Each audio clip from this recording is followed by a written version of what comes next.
The new year brings new health goals and wealth goals. Protecting your identity is an important step. Your info is in endless places that could expose you to identity theft, leading to lost funds. LifeLock monitors millions of data points per second. If your identity is stolen, our restoration specialists will fix it, guaranteed, or your money back. Resolve to make identity health and wealth part of your New Year's goals with LifeLock. Save up to 40% your first year. Visit lifelock.com/podcast. Terms apply. Here at Blue Apron, we know exactly how hectic school nights can be. That's why we created Assemble and Bake. Delicious one-pan meals that make family dinner simple. Just assemble the pre-chopped ingredients and put the pan in the oven to bake. Then you're free to help out with that last-minute diorama. Shop Assemble and Bake at blueapron.com. Get 50% off your first 2 orders with code APRON50. Terms and conditions apply. Visit blueapron.com/terms for more. Comfort is often the first thing we're willing to give up, like taking a long flight for a vacation or waking up early for a workout. But don't let style be the reason you aren't comfy. Mack Weldon's Ace Collection makes it effortless to look put together while feeling truly comfortable. No compromises needed. For over a decade, Mack Weldon has designed pieces to keep you comfortable anywhere. Inspired by their best-selling sweatpants, the Ace Collection combines everyday comfort with long-lasting and confident looks. Upgrade your collection for the new year with new bomber jackets, half-zips, sweats, crew necks, and much more. Mack Weldon clothes are designed to fit your style and the demands of modern life. They look like regular clothes, but feel like the latest in modern comfort. Get comfortable anywhere with the Mack Weldon's Ace Collection. Go to MackWeldon.com and get 20% off your first order of $125 or more with promo code MAC25. That's MackWeldon.com. Promo code MAC25.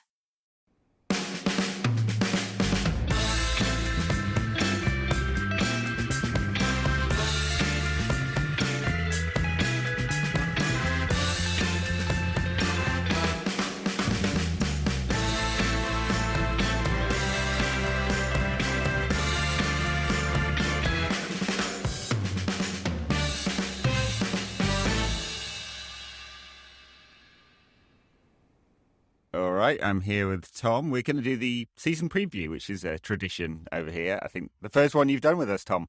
How's it going? Yeah, very excited. Yeah, I'm good, thank you. How was your summer? It's been pretty good. It's been really hot for the past week here in Seattle. Ooh, so lovely.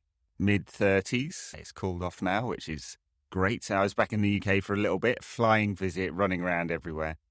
So I did not catch up with everyone I wanted to, but you know, got in family and friends, and just it wasn't very relaxing as a trip. But generally, it's been all right. And yours? Yeah, good, thank you. Good. Just celebrated your 30th birthday? Yeah, I know. I'm officially old. God, I can remember when I got to, like, when I was growing up and I got to 23, I was always thinking that's old because you can't even, at 23, like, you can get in the under 23 team when they play in the Olympics, but that's about it. But now when you're 30, there's not even like a milestone like that. You come into the latter end of your career if you're a footballer. Not that I'm a footballer, but I pretend I am. Don't we all? And yeah, it feels old, but yeah. Well, if I could give you some wisdom from someone who's like much older than you, it doesn't get any better, mate. It's all going downhill now. Your body will turn to shit, and no, it's been like that for a long time. To be fair, like people go, "Oh, do you feel old?" I felt old for a long time, so. Oh, you've got a bad back now. I've had a bad back for a long time, so yeah. That's true. Anyway, football. Did you enjoy the weekend's games? Yeah, I did. I always like watching United in friendlies because it's just interesting. I always like watching the youngsters play. Obviously, we didn't actually win a game at the weekend, no, so that was less fun. But I like the feistiness of the two games, and I think it stands us in better stead playing them types of games. Yeah. Despite the chance and the threat of injury that comes with playing a team like Atletico Madrid in a pre-season friendly, which is, I guess, a downside, but also it's better than kind of playing against the Crystal Palace team or a Liverpool team who aren't just didn't care, as interested. Yeah, so they were intense, actually. Yeah, I enjoyed the intensity of the weekend's games better than a lot of. Obviously, United did well on tour and won some games, and that's all fun, and we can all feel good about ourselves for a couple of weeks before reality sets in. But they weren't very competitive, I thought, No. and that's often the case on tour. But these two were, and Rayo Vallecano, they gave it a real go on Sunday, and then on Saturday, Atletico, and I've got to say, I'm just absolutely always impressed by their total 100% commitment to the cause of shithousery, even in a friendly. All the games. It is beautiful. Like, I was thinking this before the game. I was like, are they just gonna kind of be like neutered dogs or something like that? But like, you can't. They've got to be. The reason why I guess they're successful is that they are the peak of shithousery, and I guess you've got to practice it as well. So Oh, yeah. yeah. And So even Simeone's- friendlies, they're not sitting back. Simeone was prowling the touchline, bobbing up and down, and he only looks like he's dropped a bunch of speed, doesn't he? He just cannot stop moving. I wonder what he's like in his personal life, like around his family and stuff. Is he just always at this level? He's surely Intent. just going to burn out eventually, but I just imagine it's a personality type and he can't turn it off. So anyway, he was amazing. It was much changed Atletico from, I guess, the side that reached the Euro semis a couple of years ago, and a lot of new players and turnover. And I guess they have to do that, partly revenue and partly just refresh the team. But it didn't seem any different in terms of how they played. They were on it, and it was competitive, and United lost, and that was very familiar, wasn't it? They have a lot of talent though, haven't they? Like you see their first 11, and then a lot of players that come on. They might be like a change side from previous years, but they're still a very good side. You see like players like Thomas Lamar, Axel Witsel even coming on. I didn't even know he'd actually gone there, and obviously in the second half, and Cunha. Like it's a very talented side, even though it's much changed and a big squad like Saul coming back on and stuff. Yeah, they're a decent side. It was a great kind of Like I really enjoyed that friendly. Like I say, it was potentially dangerous in getting injuries, but if you're going to actually have a friendly which is going to stand you in good stead for the season, then it's probably not many better teams that you're going to face in pre-season. And we saw a bit of Christian Eriksen in that one, or in both games actually. And Atletico, it was just, it's nice. Came on second half and just immediately class on the ball, wasn't it? And it's just, midfielders who can do something with the ball. This is nice. What sorcery is this? So I think he's going to be a great addition. I mean, I know he's the back end of his career, but it's just quality, and United need a bit of sense in midfield, don't they? I mean, like with Bruno, Fred and McTominay, you've got no one who wants to keep the ball there. Different degrees of quality with it, but Eriksen, he's smart. He uses the ball well off both feet. Yeah, and I'm not saying that Luka Modric, and I was about to say, you look at Luka Modric's kind of career, and he's still, is he at his peak? He's still at least near it at 36 or whatever he is. Yeah. I'm not saying that Christian Eriksen is exactly the same type of player, but they both have the similar type of intelligence, which hopefully as Eriksen gets older, he'll be able to adapt his game to the lessening of his physical attributes. And hopefully it could be a good signing for us for the next 3 or 4 seasons. Not that we would want to rely on that kind of thing, but his quality on the ball is just almost outrageous. Like he could have had 2 assists within about 5 minutes. Like Elanga just missing that one with his head. I'm not sure if he just got underneath it or didn't work out the path of the ball. And then obviously Harry Maguire missing that header from 5 meters out from a great corner ball, which is not always something that United are great at, set pieces. So I think he's going to bring so much, and he's just intelligent, smart, great temperament. He could even be a future United captain, to be honest. I think he's got that type of temperament. But it's super impressive. I don't want to get ahead of myself with Eriksen, but it's such a smart signing, which you don't often say with the Glazers.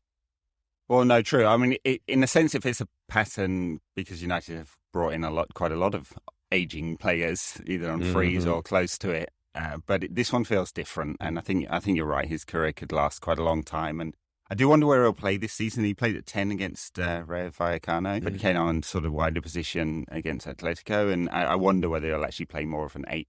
But we'll see with Ten Hag. I mean, against Atletico, United played 4-2-3-1 and looked pretty solid, and then moved to 4-3-3 and looked quite open. And I get the sense just from the games this summer that 4-2-3-1 is more likely, because unless we manage to pull off a big midfield signing in the next month. It's not going to be very solid again, so he's probably going to want to play with 2 6s. So but we'll see. I mean, at least we get a sense of all that. And anyway, the one other thing I wanted to mention from the weekend, Eric Ten Hag rocking black suit, white T-shirt, white trainers, full-on boy band look. Very nice. Yeah, I don't know about nice, but it's interesting. It's a look. It'll definitely be picked up by the papers, I'm sure, when the season starts, and especially if it goes badly as well. I remember when Julian Nagelsmann came to United and wore that silly coat, and we battered them in the Champions League. It looks okay when you're successful, I guess. But yeah, I don't know. Not really the look for me, but fine. I'm not a fashionista, so yeah, you look at me and you would go, yeah, you can't be giving anybody advice, mate.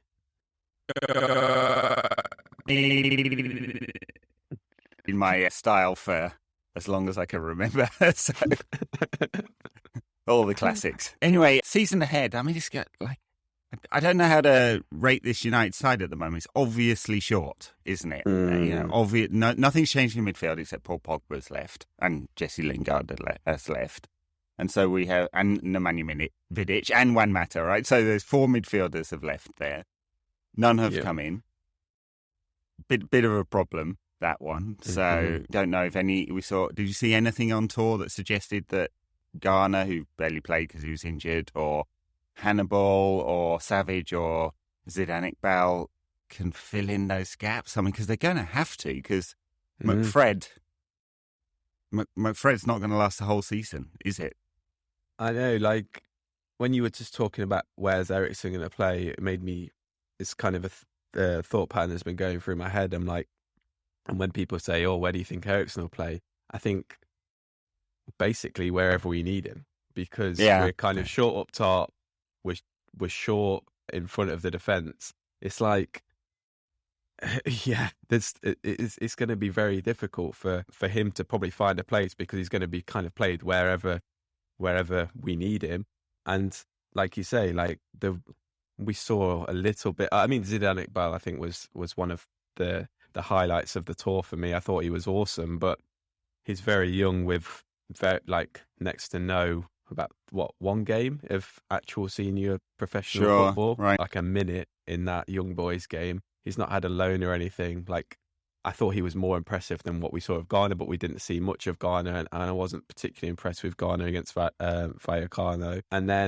But then, like, Garner was one of Forest's better players in the Championship last season. But then you speak to Forest fans, and they're like, "Yeah, it would be good to have Garner, but I don't know if it'd be good enough to do it on a week-to-week basis in the Premier League." And like, they've signed a couple of good players in midfield, Forest, so they're kind of like, "Oh, it'd be nice and to have Jesse Garner." Lingard.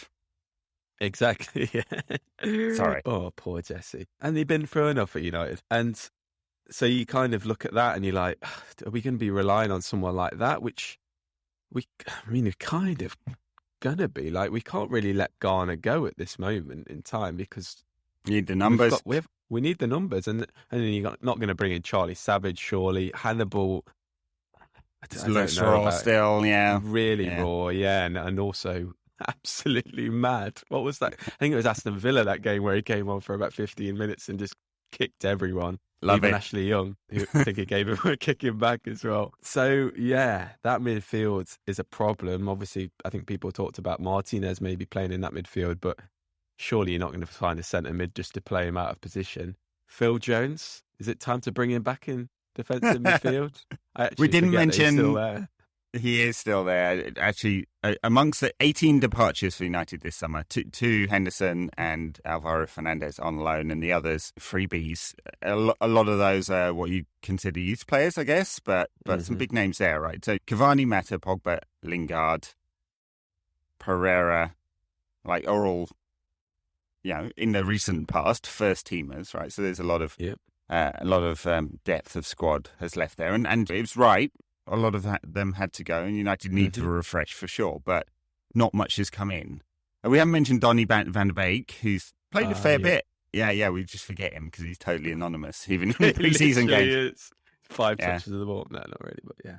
I mean, he came on, was it against Atletico? I'm forgetting now, and played like a false nine. I do wonder, given how short United are up front, and depends what happens with Ronaldo, I guess, whether we might see that a little bit this season, because you've got a lot of players in Van der Beek, Fernandes and Eriksen who like to play in that sort of number 10 position, or attacking areas and get in the same zone at least, even if they're not exactly the same. And false nine is not, it's not insane. Pack as many sort of creative midfielders in and play with that kind of position. I know that's not necessarily what's going to happen, but it happened for a little bit. Yeah, and I think Van der Beek's a bit like Eriksen. He's going to play where we need him again. I mean, the thing is, you kind of just talking about playing in false nine there, but I can't work out what position he's best in and or most effective in. I think he makes some nice runs at times, but as you just said, then he takes up similar positions to others, like and Bruno. I think there was an example. I think it was against Atletico Madrid, where they both literally ran into the same space, and I think it happens a lot. Like Van der Beek, when he's kind of running somewhere, he points where he wants to be, but then there's not really this kind of space there for that pass to be made. He almost looks like too eager without taking that intelligence forward with him, which he was known for being like that at Ajax, but with the intelligence, like not being a little bit more anonymous, like we've seen him, especially in pre-season, where he's kind of got a lot of minutes, but also with that anonymity, picking up the right spaces and then making a difference. He did a couple of times. He made that nice pass for Martial's goal, but I think that was actually from the fact that he made the wrong run in the first place. Right. So I think Van der Beek's going to have to play more than he's played in the past couple of seasons, but that's just because out of necessity, that we haven't got much else in the forward areas and in the midfield area. So I wouldn't want Van der Beek to be playing beside Fred in a 2 or McTominay, but I wouldn't be that surprised if we saw it, because we're so short. Well, it'll be interesting, because if that happens, of course, like nothing's going to change, right? Those players don't change. Neither Fred nor McTominay nor Van der Beek get in the right defensive positions. Nope. So none of them are a defensive midfielder. And pressure will be on the back four, and Varane's fitness is questionable. Harry Maguire's form, we'll see. He's done all right on tour. I mean, you know, he obviously got booed in Australia, which was like unfair. Aussies, come on. No, I mean, I know like they like sticking it to the Poms, but it's normally the cricket team, isn't it? Yeah. Yeah. Anyway, I mean, look, maybe he's got some confidence back. I hope so, because we're going to need Maguire, whether we like it or not. And Alessandro Martinez, well, he's a little bit behind on fitness or preparation at least. So that I don't imagine he's going to start against Brighton, and we'll see him eased into the team. But either way, whatever combination, they're going to be under pressure if United can't sign a defensive midfielder. At the back end of last season, I think I was talking to Dan, and we both kind of agreed that United need 2 midfielders, not one, 2 high-quality midfielders. Yeah, a creator and a destroyer, something like that. Or in De Jong, if he becomes someone who's a controller. Mm-hmm. Like some combination, and well short. So that's the problem. I was just thinking about the other parts of the team that have like changed or not changed. So the fullback positions, we've hardly seen Wan-Bissaka at all. In fact, we saw Ethan Laird against Rayo Vallecano, so I'm guessing Wan-Bissaka's like been given the boot. And we've seen Diego Dalot a lot, who's done okay pre-season. I don't know what your thoughts are. Yeah, he seems to definitely be the definitive number 1 at right back. I think there was talk from Fabrizio Romano today that Laird's going to go to Watford on loan, which is surprising me. Like you say, that it seemed like he was in line for number right back, especially as he's played quite a lot and I think done pretty well as well. I like Dalot to a certain, but I think he's kind of just a good number 2. And I think he was at fault for that goal against Atletico Madrid, not getting close enough for João Felix to just put it into the corner. Yeah. It kind of made it easy for him. I think he's just a solid right back, but not like a Gary Neville solid, where he's very good defensively and pretty decent going forward, like a 7 out of 10. I feel like Dalot's more like a 5.5, 6 out of 10 most weeks. I'm surprised that we signed a left back, to be honest. I know that Tellez isn't particularly great and Shaw didn't have a great season last season, but I feel like right back is probably more of a priority in my head. But opportunism, surely. It's got to be. Yeah. And I mean, cheap, no one he trusts looks Tellez decent as well. No, he was super cheap and he looks decent. He's got a lot of mobility, doesn't he? Mm-hmm. I mean, he looks like an all rounder. We'll see.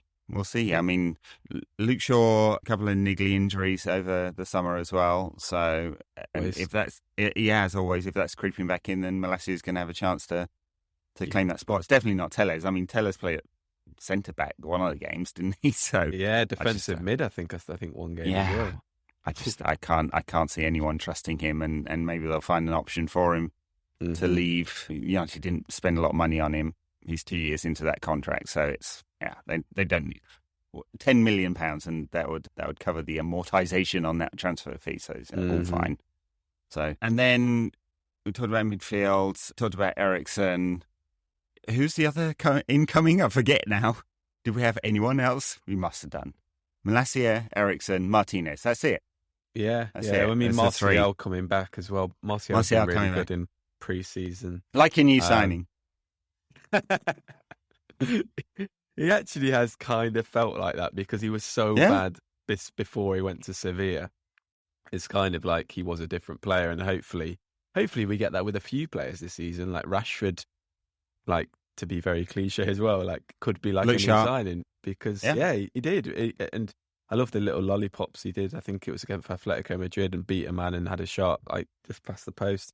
And I think he's been really good. Those three, Sancho, Martial and Rashford, have just been very good. It's just the depth, obviously, following that. If one of those gets injured, Elanga's not looked great in pre-season. No. Ronaldo is Ronaldo. What a mad situation. And like I saw there were like reports of him. Well, he did leave the game in the second half, but I think a lot also left the game in the second half as well, which was less reported. But that whole situation is an absolute nightmare. But I feel like we're still at least two players short in those forward areas. And you look at Garnacho's performance in the first half against Vallecano, and you think, are you going to be?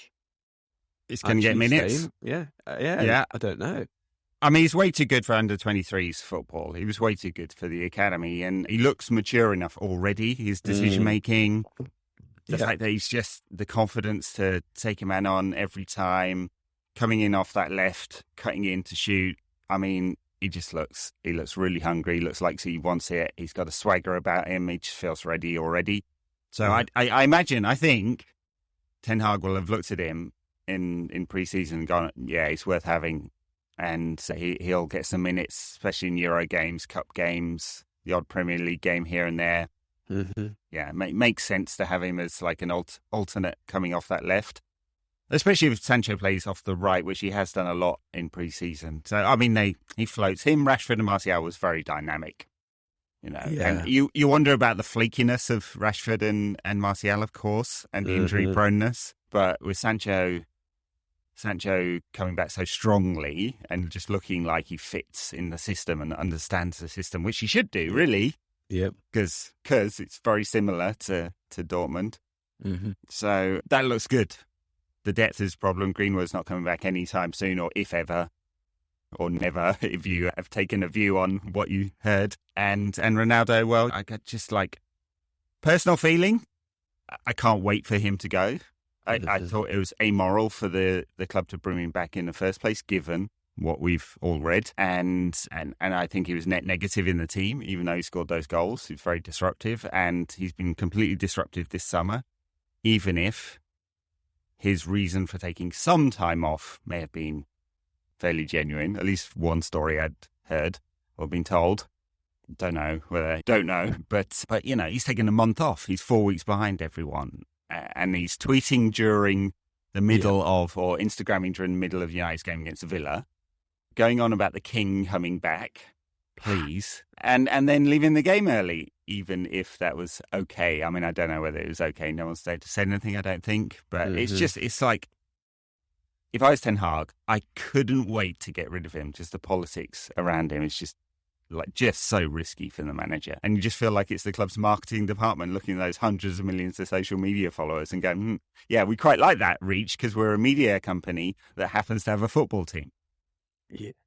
I'd have been so interested to know what would have happened if United had have just come out and gone, when there was all those reports of Ronaldo shopping himself to all these different clubs and United kept going, he's not for sale, he's not for sale. It'd have been so interesting to know what would have happened if United had gone, okay, we're going to get rid of him.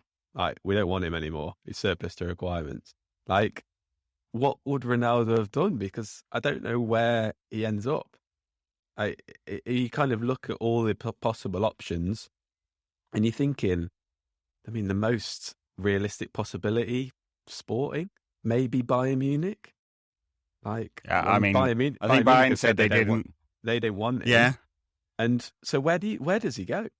And that would be so interesting. And imagine how brutal his ego would, or how his ego would take that if, like, United went, okay, we don't want you anymore, and then he can't find a club that's in the Champions League. I know Sporting are in the Champions League, but he'd have to take a huge wage cut to go there.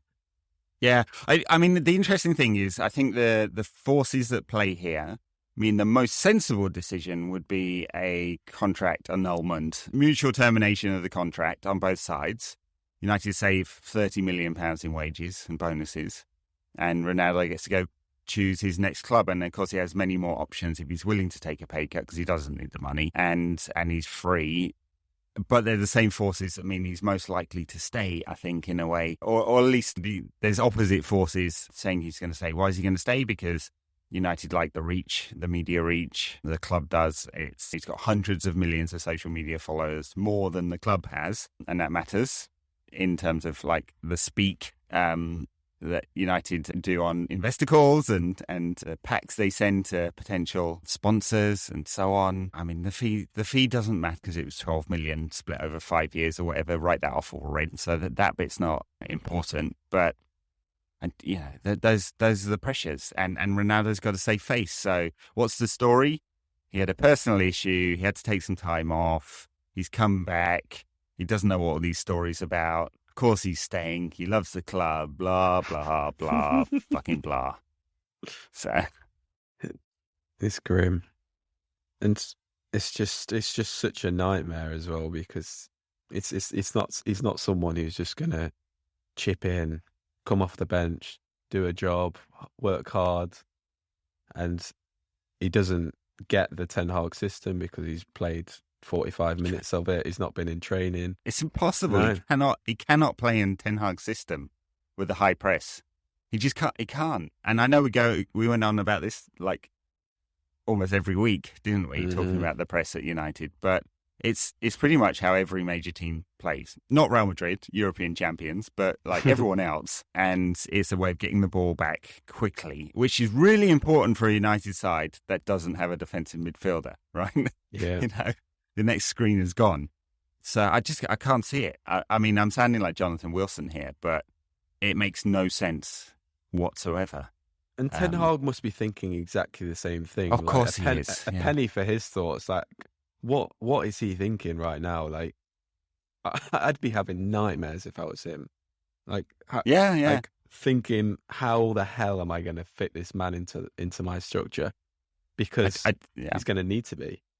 He's going to have to play games if he stays because there's no one else. Unless you play him pull in off a Europa League transfer games every week. I'm sure. Yeah, off the bench in the Europa League with the kids. Yeah. I mean, there's a little bit of me that would like that just for the cruelty, honestly, just to give his ego a bit of a bashing. It would be absolutely beautiful, but I couldn't take like the secondhand embarrassment of it. Just like watching his spoiled little petulant face just be like so marred. He wouldn't do it. He wouldn't do it. He'd come out with it. He'd have an injury like he did against City, which is not talked about much, but he was dropped and then he got a mysterious injury. So, yeah, hip flexor is the go-to, isn't it? So, do you think if he faked this injury and just didn't play for months and months, the United marketing team would still be of course they would putting him on the socials? Maybe that's the option then. Maybe that's the thing. Marketing get all this out of it, and then also the team don't have to play him. it was interesting. They actually slowed down on the Ronaldo stuff over the summer because, of course, he wasn't part of the tour, and they delayed the kit launch and all of that kind of stuff, which was interesting. And then it all started up again when he returned. Yeah. So, man, media company that happens to have a football team. Yeah. He's just like a brand ambassador these days, isn't he? If he was a good one, Worst the worst possible brand ambassador he could have. Exactly. United have a lot of brand ambassadors, but they're normally pretty humble, and they go on tours and they shake hands and they do meet and greets and they sign. Yeah, like Ronaldo, he never thanks the away fans. He stomped out of Old Trafford. I don't think he signed any. I don't think he signed any signatures or anything like that for the people waiting outside. He never just. Can't stand him. Honestly, I can't stand him. I was trying to hold my tongue a little bit last season because not everyone has the same opinion, right? And I've got this opinion. I voiced it. I don't want to be a broken record, and also it's got to be. You can't if the evidence doesn't fit, and at times it didn't fit last season because at times United needed him. Then you can't just go, well, he's rubbish. I want him out. Every week, because honestly, it does sound like #agenda at that point, but yeah. I just can't think of a single good reason to keep this guy. And I can think of many, many reasons to get rid as fast as possible. Yeah, I feel exactly the same. And exactly the same point as you, that like last season I was trying to be a little bit diplomatic because I don't want to just say that I hate this guy, I hate this guy, I hate this guy.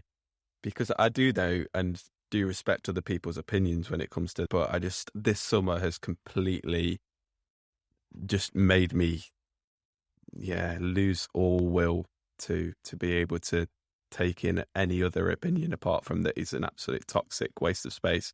And people used to go on about Pogba being in it. Oh yeah, what did they say? He's a virus in the United dressing room. I mean, absolute. There's not even any kind of comparison between the two. No, I know, and Ronaldo gets a free pass, Mm-hmm. which is from a lot of people, which is very interesting. Although the reaction at Old Trafford yesterday was mixed. There were definitely boos in with the cheers, so that spills over quite quickly, I think. So, I mean, of course, if he comes back, comes off the bench and scores the winner against Brighton, everyone will forget quite quickly. I mean, if you remember, Wayne Rooney got a lot of boos, and there were signs at Old Trafford when he had that big fallout with public fallout over the contract with Fergie, and then he started scoring goals again, and he was the favourite again. But that's the thing, he will score goals. If he plays, he'll score goals. And like he did last season, but that comes with a lot of downsides to it as well, yeah. All right, so I guess it's the season preview, so we've got to talk about where United might finish. Given there is a month of the transfer window, and we'll come back to this on the 1st of September, but given Spurs, Chelsea, Liverpool, City's business, assuming they're the competitors for the top 4 spots, where do you think United might end up? What kind of season are we looking at in the Premier League? I feel like it's so difficult to say at this point. Like, I've been pretty impressed with pre-season, not completely surprised that we've played quite nicely. I remember going back to I think a lot of people have said this as well, going back to the first Van Gaal summer when we looked awesome in pre-season. We'd got this new style of play, and it was operating really, really smoothly during pre-season. And I feel like, especially in Australia, that was quite similar. Like, these new patterns of play were looking good. The players looked good in the system, especially the front three, who we all know on their day are fantastic footballers. It's just, it's going to be interesting to see how they react when adversity comes calling, just like last season. Like, and I guess for a long time, we look good when we're good. But as soon as something difficult happens, we struggle with that. So it's going to be interesting to see whether the mentality changes under Ten Hag, which I think it will, because I think he is a mentality manager as well as a tactical manager. But the problem is, more than anything, is just the squad depth. I think if our first 11 were playing every single week, and they got into a mould of being successful, and they could keep building on that, and then we have 3 or 4 players who can just rotate and that doesn't weaken the side, then that would be fine. And I would say top 4 is a real opportunity this season. I think we could maybe get there ahead of Chelsea. Tottenham are going to be difficult to surpass because I think they're going to improve again under Conte. I think we'd finish above Arsenal. Arsenal have made a couple of good signings as well. But my real fear is the squad depth, because 2 or 3 injuries, I say Rashford and Sancho get injured early on, it's who we relying on then. Yeah. And that's not Ten Hag's fault. So I think what we need to be as fans is very, very, very patient with Ten Hag. I think we will see signs of improvement, but it's not his fault that he hasn't got the squad there to back it up for this season. I think we could finish anywhere from 4th to 6th, and I don't want to sound negative, but I almost think 6th is more realistic at this point of time with the current squad that we do have. And I also don't think that will be the end of the world. Like, if we see huge improvements in the way that we play, even if that's not sustained, and we see a mentality improvement, we look good in the cups, and we don't end up being able to be consistent because of injuries or a lack of squad depth and that kind of thing, I don't think that's a bad thing. And then we could have we have a good transfer window next season. We never do. Next summer, and we fill in the right places, then fine. But because this is supposed to be a long-term strategy, but it's going to be a very difficult season with this squad. Well, as stands, yeah. I mean, you talked about transfer strategy. I mean, John Murtaugh and team, it's been reorganised under Richard Arnold, but we're seeing the same results. And it does worry me that, like, both the players that United were interested in and have acquired have either Ajax connections or Eredivisie connections in some form or another. And it just feels like, I don't know this, but I'm going to speculate, but it just feels like Ten Hag's seen the list the recruitment department have come up with and the priorities, which they do, and gone, no, thanks. I don't think so. Or United is so behind because of the reorganisation that normally what happens is months of negotiations because he's a big deal. So, that doesn't seem good. So, no, I agree that United is short. And also, Chelsea have had a quiet summer because of changes in ownership. They brought in Koulibaly to replace Rudiger and Andreas Christensen, who's a very good player, on the sunset side of his career, but I don't think he'll take a long time to adapt to the Premier League. And so they've had fairly quiet summer. Lukaku's gone, and so you're looking at them going a bit thin, but they've obviously got a world-class manager. You look at Spurs, all the right signings. Yeah. I mean, Basuma's going to add real bite in midfield. They brought in Richarlison, who's flaky but adds more depth up front. Yeah, a bit of anger as well and spice, which is very Conte. Yeah, very much. Perisic, who is outstanding, has been outstanding for a while, but especially in that kind of left wing back role last season for Inter.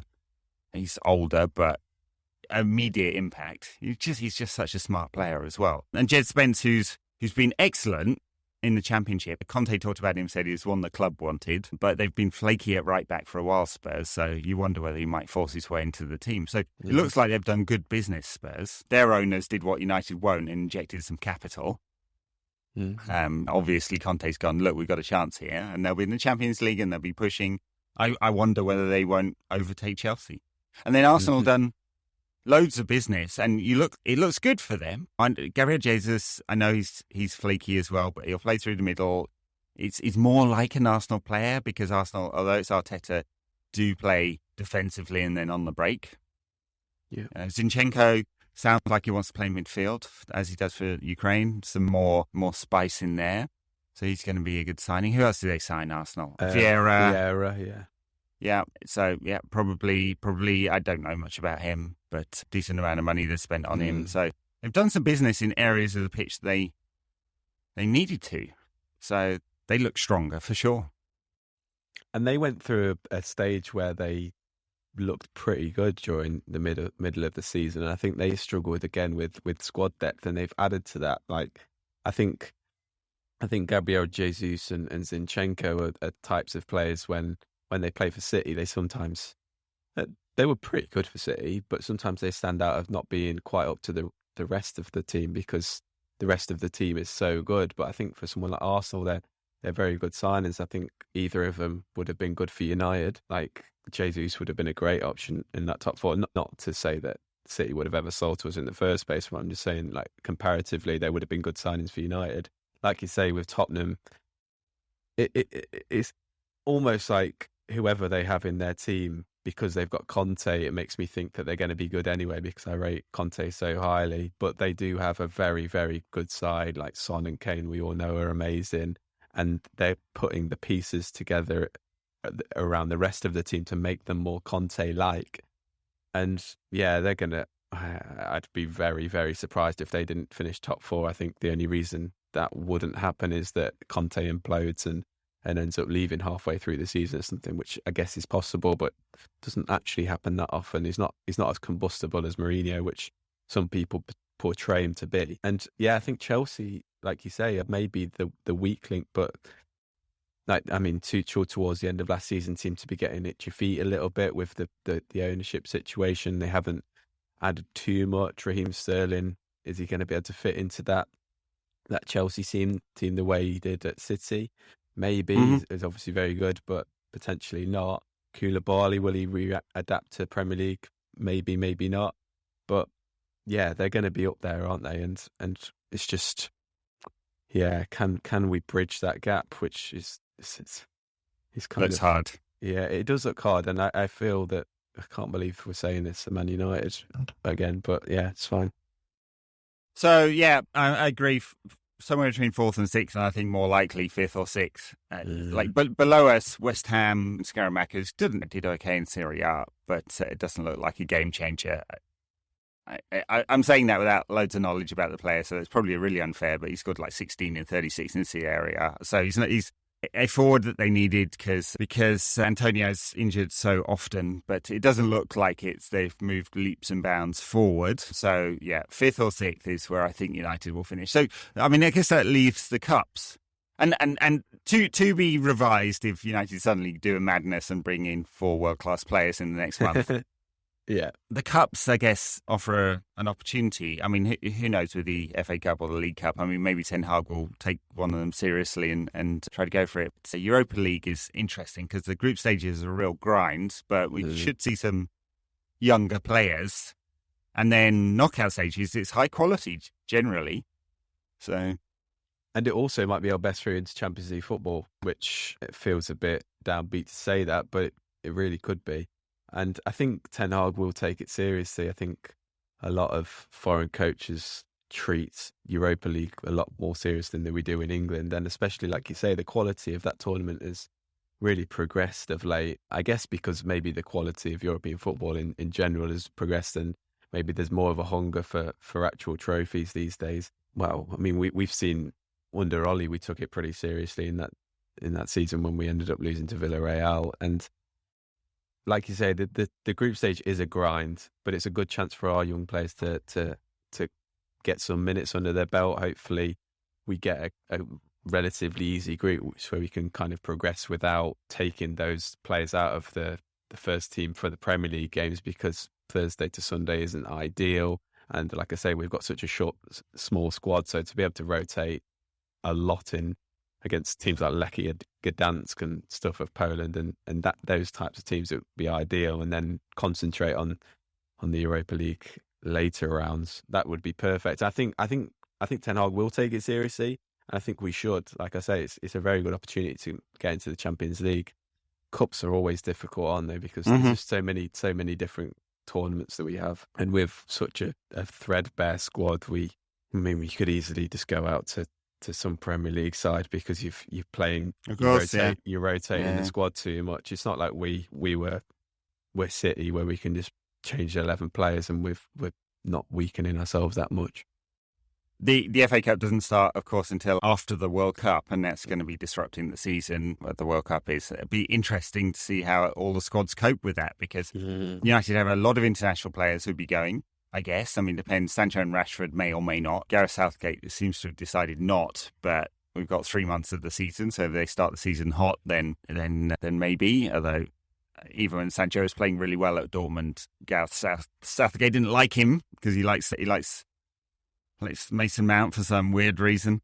You could continue my Mount agenda. So anyway, United will lose players, and it'll be very odd at Carrington for a month of half the squad will be there training, and maybe they'll get a break. I guess the mid-season break will come then. They'll take 2 weeks off, and then they'll be back training. So, and then everyone comes back for the World Cup. We'll need a little bit of time to readjust. So big squads will be important, I imagine, this year, and United don't have that either.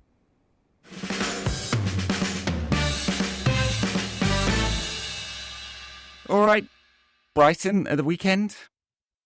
Yeah, I think it's going to be interesting to see them. Like, obviously, they were very good last season under Potter, improved a lot, but were a little bit similar to the season before, where they played good football and then didn't score that many goals unless they played Man United, which was, oh God, it was so depressing. But they've obviously lost Basuma and not replaced him.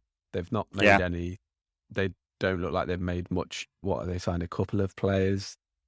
Got someone from Paraguay. They got the magnificently named Benicio Baker-Boatley. Oof, that is came nice. from Porto, who's like 18-year-old kid from England. So I don't know him at all, but I like his name. I think they might be. Yeah, I think they might struggle a little bit this season, Won't it? and I think it's quite a good game for us to start with. And you'd think that you'd hope that the players had probably got it in their mind last season and we'd surely right the wrong from that horrendous display. Well, we're not going to see that again, I'm sure. No, I mean, no. not that kind of display, at least. So I don't know. I haven't got a prediction for this game, but I'm with you on Brighton. They haven't moved forward over the summer. I mean, they've still got a month, of course, especially if they sell Mark Cucurella for loads of money to City. And I think they're right to stand their ground. The guy just signed a new 5-year contract. Or he's been there a year and he came on a 5-year contract. So, of course, Brighton are right to go, hey, we think this guy's really good. Do you pay market value or not? So they could reinvest that if they do sell him. We'll see. I mean, they have in Tony Bloom, they have a long-term owner backer. He's not going to go anywhere. They're not going to do a derby. They need that injection of money. They do need to sell players to make the business model sustainable. So we'll see. I don't think they're relegation fodder, but again, yes, it's hard to see them progressing this season. And I haven't followed their pre-season at all, so I don't know what they've been doing and whether they're sharp. But, I look at United and like everyone's prepared, basically. I mean, we're not gonna see Ronaldo. He might be in the squad, I guess, but he's not going to be in the team since he's a month behind. So what do you think of the team? Like, let's have a go at the first 11, see how close we get. So obviously, De Gea. I'm gonna go Maguire, Lindelof. Maguire's playing on the right centre half as well, hasn't he, so far? Which I kind of like, because as he's quite progressive with his ball carrying, I think he could be able to do that a little bit more this season. And I guess Ten Hag's thinking if we've now got Martinez, obviously he's going to play in that left centre back role. It's going to be nice to see that. I think Dalot, at right back. Oh, it's sure going to be fit. I'm not sure. Sure about sure. I'm going to go short. McFred, Bruno, Martial, hoping that Sancho is fit on the right, and then Rashford on the left. Yeah, the only I wonder if Rafa Varane's fit. I think he'll play at left centre back. They did switch him round. I mean, I think Maguire opens the pitch up for him.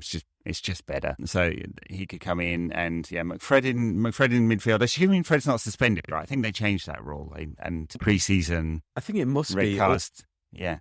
Also, that we had a game on the Sunday, so would he be suspended from that instead?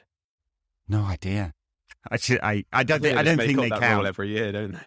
Yeah, I know. Will Fish suspended as well? Yeah, I've no idea. Yeah, Fred a bit naughty actually.